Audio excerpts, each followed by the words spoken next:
Okay, I think we are live. We are live. Let me check and be sure.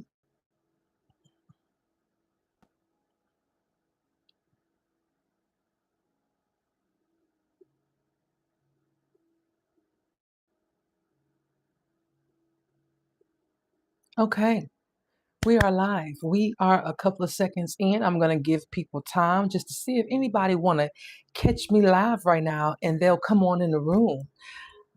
So while we are waiting, hello and welcome. Hello and welcome. We are officially live. Listen, hello and welcome. Welcome to Hood Parenting Live. Hood Parenting Live. Yes, this is where I come live on the weekly basis on Sundays, typically about 6 o'clock. Then that way I get to drink wine while I'm doing it because wine time for me starts at 6 p.m. Okay. So wine time for me starts at 6 p.m. That means that I can drink wine during wine time because I start Hood Parenting Live during wine time. Okay, so if you are here, hello and welcome. Thank you so much for joining me. You are watching Hood Parenting Live, and I am your host Yashika. Listen, this part of Hood Parenting, when I do Hood Parenting Live, is where I come in and I'll talk to you from a raw and very authentic place about parenting, about legacy. I talk to you about breaking cycles, just different things, right, that we go through. Generation healing. How do we grow and shape our children? So this is where I do this on a Sunday, and this also allows for the audience to come in and ask me questions, or even if you want, you can DM me a question prior to, and I'll be sure to address it while we are on live, or I'll make a whole video to address your questions. You just go ahead and let me know. But if this is your first time here, hello and welcome. Thank you so much for joining me. And if you would be so kind, if you find something or you take something from this channel, be sure to let me know down below, and exchange a little energy. So if you find inclined, if you feel so inclined to do so, go ahead and subscribe, and turn on your notifications so when I do drop a video, you will be one of the first ones to know. Okay, so today we are talking about teaching without passing down the pain. One thing I know about children is that children watches everything that you do. They do. And if nobody ever told you that, I'm here to tell you. Children watch everything that you do. I remember when I had boys, okay? So in the beginning, I only had boys. Let me back up. I only had boys. My oldest son is 30 and my youngest son is 22 now. And so in having them, I noticed that they would do a lot of things in which they wanted to emulate their father or their stepfather. Okay. And so, like, for example, I remember when my oldest son, he always had real long curly hair, right? He always had these really long curly pigtails where he looked like a girl. His hair was just so pretty and gorgeous with these big old locks and curls. Well, when he got I think about 5 years old or so, because prior to that, let me back up. Prior to that, his dad cut his hair. Because dad cut his hair when he was about 2 years old. I had no idea. Okay, but that's another story. Wait a minute, let me drink wine. Let me drink wine on that. Okay, I don't want to think about that he cut his hair without asking me. But he said it was his son. But I'm like, okay, what about everything else you want? But I'm not. That's not what I came here for today. I'm gonna stay focused.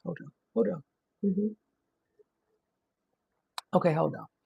Okay, so anyway, he cut his hair. So once he cut his hair when he was about 2 years old, it was like, okay, now we have to keep it cut short, faded, whatever, right? Maybe a little high top. Mind you, this was in the 90s. Maybe a little high top, little fade on the side, something like that. Well, at the time, my fiance, who later became my husband, of course, by him being in the military, he would have to get his hair what we call a high and tight, right? Which is where he had to get that short military haircut where it was kind of faded along the sides, and in the back it was, because hair grow out quick and you want your hair to last you all week when you're in the military, because if not, they'll be trying to force you to get two haircuts in 1 week. So you get it cut real short. Well, my son decided that at that moment he wanted his hair cut like his stepfather's. And so we went and took him and got a high and tight. And so it was like one of those things where I realized that, okay, no matter what, when it comes to certain kids, boys are going to follow what men do, and girls are going to follow what women do a lot of times. Another story. I remember when my youngest son, one day we were all asleep, about to go to bed. My husband, and I, and my son. My son was about maybe a year and a half at this time. My 22-year-old now. And for whatever reason, he was in the middle of us. He couldn't sleep that night. He kept on waking up and tossing and turning, and we didn't know what was wrong with him. And so I'm checking him over because he can't really talk, to tell me exactly what was wrong with him, because he didn't even know what was wrong. But I knew there was something wrong with him. So I kept on checking him, and I checked him. And so finally, I just like, you know what, let me see, because I'm like, I don't see anything, but let me check over his body. Once I checked over his whole body, what I saw was that he had one of those tiny black rubber bands. You guys, if for those of you who don't know, a lot of times when women get our hair braided back in the day, we would put rubber bands on the end, and they would be these little tiny black rubber bands. Well, anyway, we had those around the house, right? And he decided one day that he was going to take this rubber band.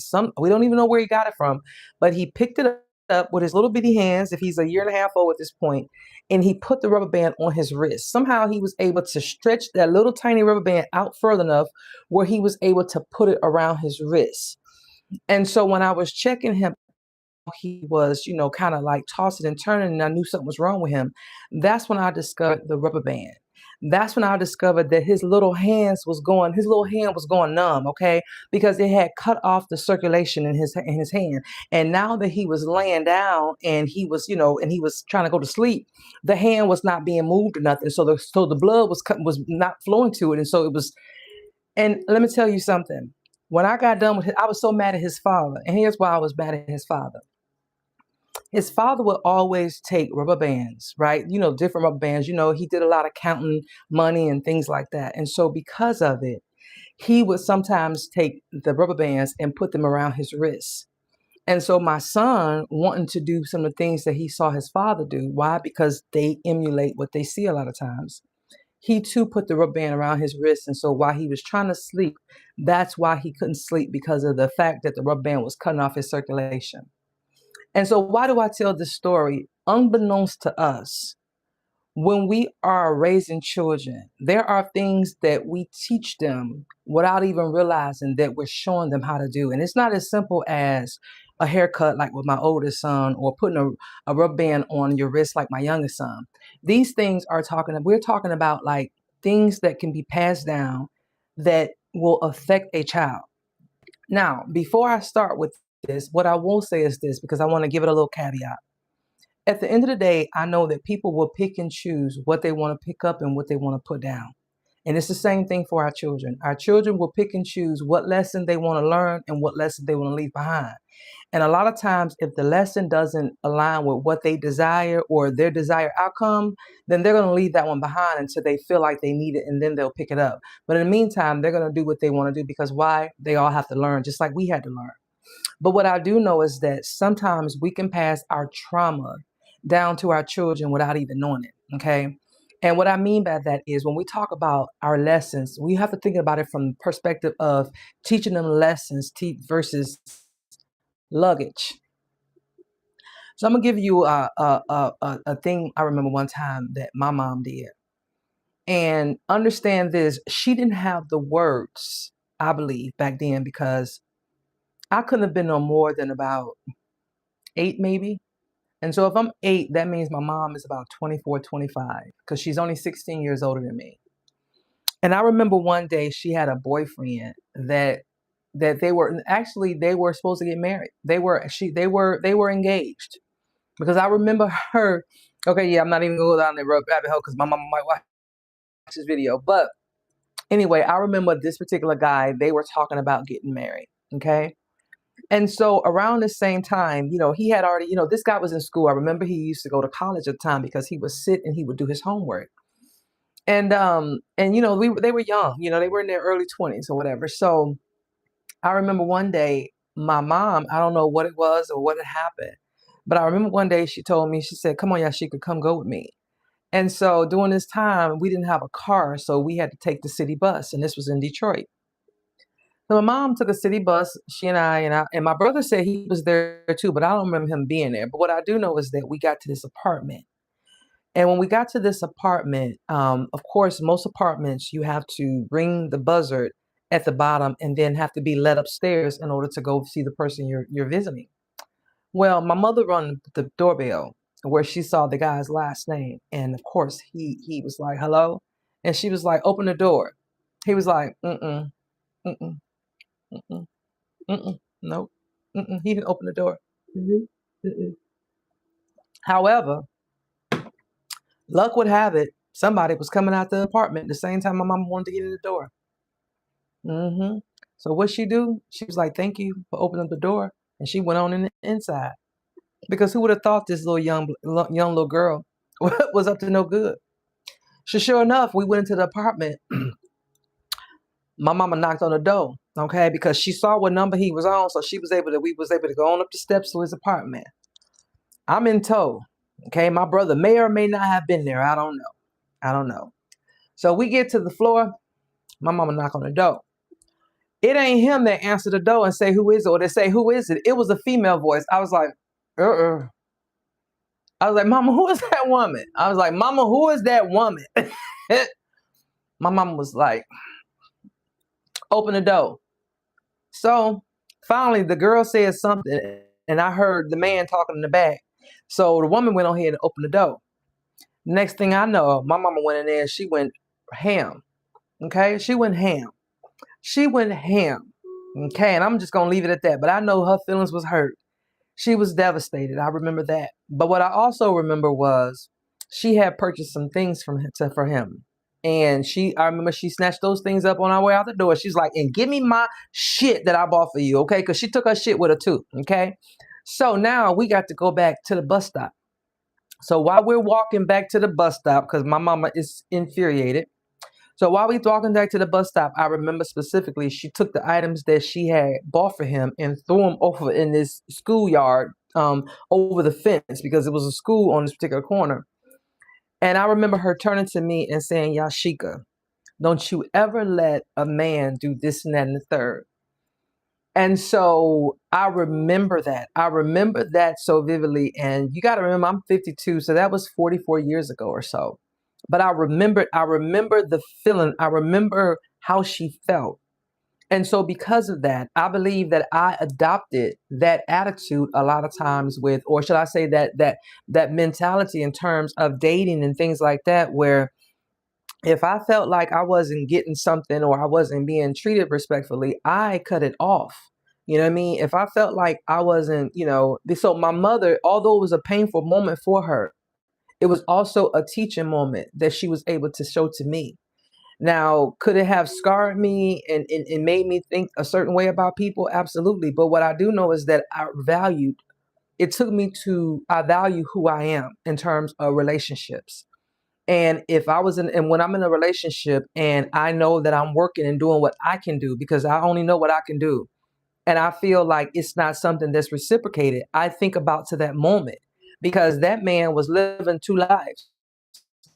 Like literally, he had two lives because this woman was at his apartment, and that means, I mean, 'cause we hadn't even been at his apartment, and for when I remember about it, he had just not too long ago moved to that apartment, but my mom and him were actually talking about getting married, but he was already supposed to move into this apartment anyway, and he moved in there, and so apparently he moved in there with a woman, and so that was devastation for my mother, but my mother was actually able to teach me a lesson rather than put her luggage over on me. And so when I think about things like that, I think about how, how that's a difference because I didn't really know what was going on. All I knew is that it was a woman here. I mean, I was 8, I was able to put something together, but I knew there was a woman here that should not be here. And the conversation that my mother was having with him, about this, and I thought we were this, and I thought we were that. I understood. I understood enough what was going on, but I also knew that for me, going forward, it was a lesson that I took for me. So another thing that we do is as parents is that even when we hear, or when our kids hear some of the conversations that we have about things, right? We don't understand that the conversations that we have, those people our kids are listening. It's been a couple of times where my children, my oldest son and my daughter, my 11-year-old daughter now, will repeat things that I've said during a conversation. And so, of course, as a parent, we'll tell them, hey, don't you be repeating what I said or stay out of my conversation. But if you on the phone in the car and the car is connected to Bluetooth or whatever, then more than likely that child's gonna hear your conversation. And so I recognize where I have to really be particular about the things that I hear, or I don't express what I'm saying. She'll hear what she want to hear and take it and run with it. And so I have to really be particular about what I'm doing or what I'm saying around her, because even when I go to express things about relationships, about people, about whatever, I'm very, very cognizant about what I say, because I know, especially when I know she's in eavesdrop. If she's in eavesdrop, I'm like, you know what? No, because I know she's picking up, because I did that. You know what I'm saying? Whatever the grown folks was talking about, honey, I was all in the business. You hear me? It didn't matter. That's why I'm an old soul, because I was with the grown folks. If the grown folks was talking, baby, I was somewhere listening. It didn't matter. I don't care if they was doggone whispering. I still heard them. And when I tell you, some of them conversations was the best conversations, baby. I remember being thinking they thinking I'm asleep. Okay, they in there having parties, doing whatever they doing. Okay, I'm not asleep. I got my ear up to the door because I want to hear what they talking about. Because they ain't gonna tell me the good stuff at the dark. They ain't gonna let me hear all the good stuff. The good stuff happened after the dark. So I was like this and stuff as a kid because I wanted to know.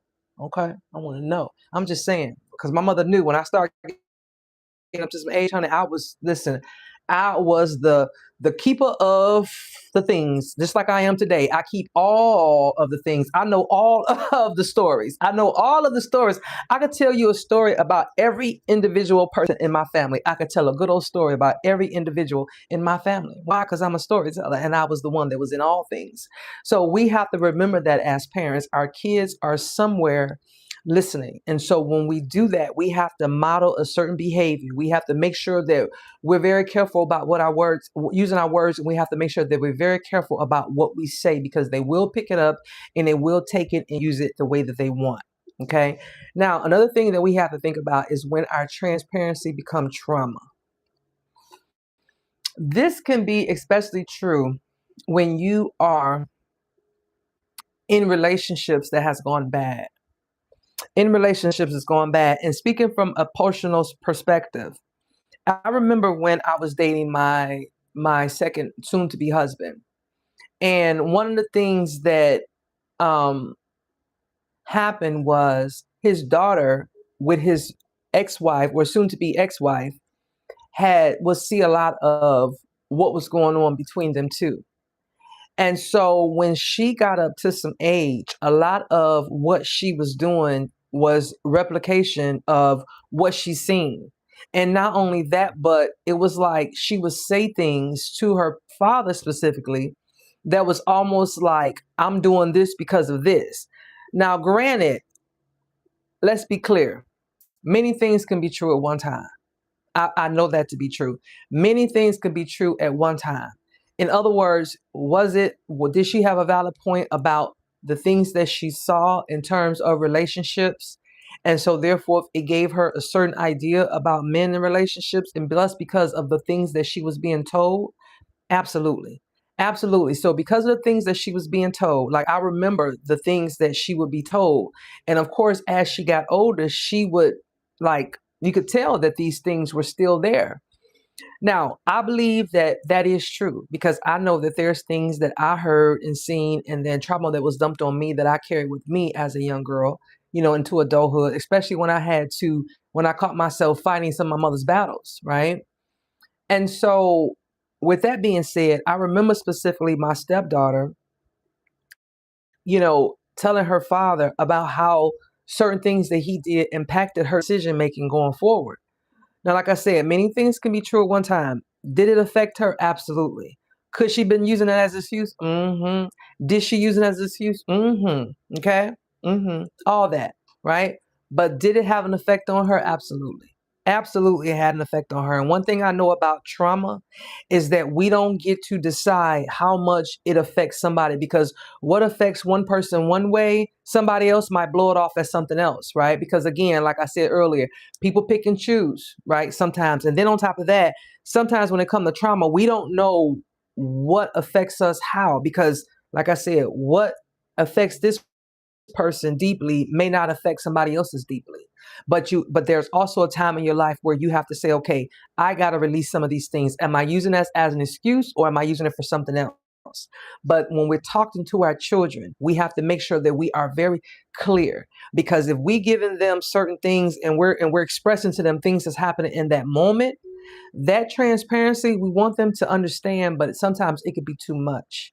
And I believe that even in situations where I was involved in, a lot of times that's what it was. It was just too much for that child at that time, right? It was too much, even moving forward in relationships of with my children. Okay.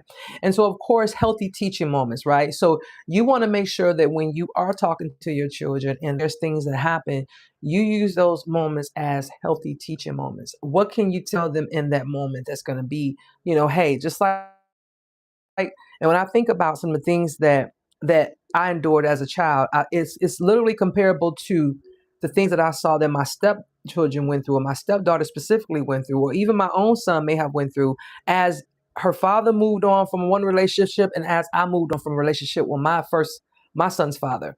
It's one of those things where the children do see some of it. And I'm gonna give you another story. I remember one time, I was having a talk with my oldest son, and at this time, he was about 4 or 5 years old, and we were in Texas. And I know I've said this story before on this platform, and so I want to say it again because it's just really a moment in time where I recognize that he understood so much. Well, I explained to him one day, we were coming home from school, for working school, and I explained to him, I said, hey, I don't think that my this person and I are going to be together anymore. And this was his stepfather. And so he looked at me, my son, and think about it, we weren't married yet. We were just dating. But I remember my son looking at me, and he didn't say anything, and he kind of turned his head. And then I said to him, I said, no, son, what are you thinking about? Tell me what's on your mind. He said, no, because you're gonna get mad. I said, no, tell me what you're thinking about. Tell me what you're saying. I always tell you that you can talk to me about anything. So what he said to me was, Mom, he said, make up your mind. He said you was with my father and you said that didn't work out, and now you with him and you're saying this is not gonna work out. I think you should just make up your mind. And I'm just looking at him like, okay, but if they ain't working out, little boy. But it was also one of those things that I understood that he understood what was going on around me. And so, although, because in his mind, I only know my father and then this man, I don't need you breaking this up, because if it ain't my father or this man, then I don't need you to have anybody. And so, it was one of those things where I had to understand that for him and for me, it was a teaching moment. And so, I recognized that I can talk to him and he understood. And so, from that moment on, I started to understand that I can be a little bit more transparent, number one. And number two, I had to be more careful about the things that I said around him, how I display certain things, and to be sure that I didn't dump certain things on him. Now, what I will say is that moving forward, I also believe that there is a fine line between passing your pain on to your children or not allowing them to see setbacks. There's a really, really fine line that I do know. There's a really, really fine line, because when I think about my oldest son and I think about some of the conversations that he and I have, a lot of times when I tell him about some of the things that I've been through, whether it was with his father or whatever, he can't phantom those things. In his mind, Mom, not you. Not the mom that I saw do these things in the military, not the mom that I saw do these things from when I was a kid or whatever. There's no way you would have been this person. And so I will say that that's why I say that when it comes to certain things, there is a fine line, because we want our kids to see how we handle stress. We want them to see how we handle setbacks, how we handle obstacles, how we handle defeat, how we handle whatever. Like, we need to be able to show our kids how to handle these things, right? And so there is a very thin line between us showing our kids and us making sure that we don't dump it all on them and make it be where it's trauma for them. And for everybody, that is individually based. You have to decide where's that line, because they need to see life. They need to see obstacles. They need to see how you overcome and how you endure. But we have to also be able to find the right words so that they can understand hey child, hey son, hey daughter, this is what's going on, and this is what I need you to know. This right here is happening because of this, and moving forward, this is that. And even if you don't have the answers, you have to sometimes tell them that too. I don't have the answers. I don't know what this means for us, but what I do know is this, right? What I do know is that, because you have to give them assurance, but you have to also let them see that this is life. And so I think about that. I think about when it comes to my daughter now, because granted, I'm not going to get everything right. No one is. No one is. But I do know that I listen to my boys talk to me, and even my bonus daughters talk to me about some of the things that they went through in childhood. Just not anything bad, but just the things that they felt like could have been more. And I try to implement those things with my daughter. And so, but I'm also reminding her that, listen, I'm sorry that you see this part of my life, this part of my life where I'm not on 100 every day. Now she sees me when I'm just even keel like this, because everything that I do now is from my perspective. Everything I do now is me, like pursuing my dreams, like me investing in myself, me working for myself, me doing things. It's not anything else. Whereas that my boys, they saw me hustle for a different type of check. And so I have to remind my daughter that this isn't a life that is given to you. This is a life that is earned.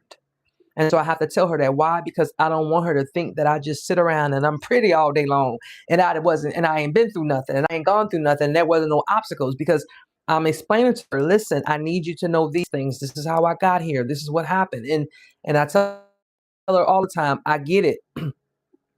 I'm saying to you, you may not get it now. It may not be until later that you pick those things up, like I said earlier, and then now you realize you're going to need them. It may not be till later. So that's fine too, because there are things that people have told me in life that I can recall now as an adult, or even throughout my life, where I went back and pulled some of those lessons, some of those one-liners, some of those things that people advised me on. And because they told me whatever they told me, it actually helped me in a situation, or it changed the trajectory of my life, because I was able to make a better decision in those moments, right? Because of something that someone had told me.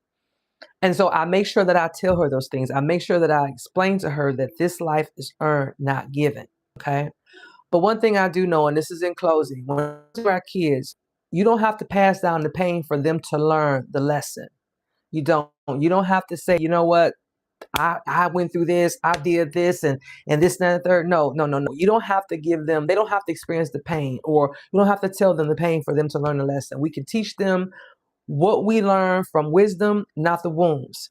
And I believe that to be a very, very true statement. Something I heard somebody say one time. It is better to teach from a scar than a wound. And I really believe that. And here's why. And if you don't, let me break this down. When you have a scar, like an open scar, so say you just cut yourself, and now you have a scar or a wound that's open. It's still like a hole in or slice in your hand. Your skin has not healed back up. You cannot tell the story from that scar, from that wound, because it's still open. It hasn't healed yet, because it's still open. You don't know how it's going to turn out. You don't know if it's going to leave a mark. You don't even know if it's going to set up some type of infection or anything. So although this scar is here, the only thing you could tell about this scar is how you got it. But you can't tell how you cured it or how you helped it, because why? You haven't been through that yet.